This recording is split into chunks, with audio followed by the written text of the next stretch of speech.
A blower motor that will not shut off can indicate a control fault, wiring short, or a stuck relay and requires a methodical, safety-first troubleshooting approach.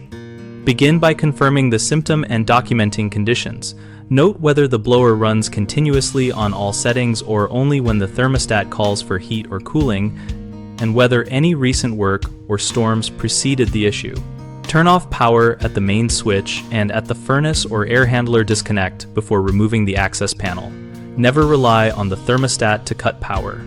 After removing the unit door cover, visually inspect for obvious damage, burned wiring, or a tripped float switch in a condensate pan. The float switch will often be a small plastic device with a float arm and two leads that open the circuit when the pan is full.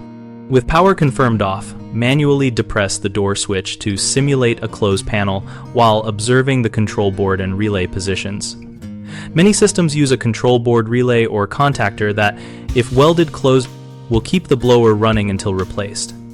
If you are comfortable and experienced with basic electrical testing, restore power briefly and use a non-contact voltage tester to verify live circuits.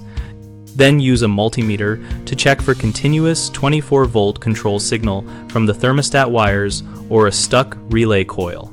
If the control signal is present but the thermostat is not calling, trace wiring to the control board and replace any damaged connectors. Always discharge capacitors safely by following manufacturer instructions if the blower motor uses a run capacitor.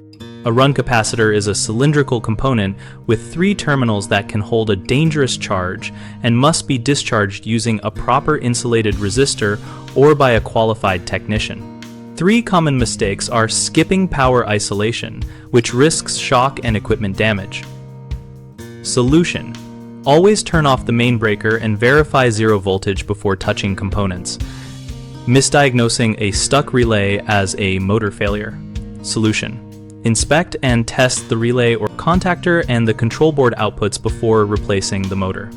And failing to consider external controls such as a runaway thermostat, humidistat, or emergency fan switch.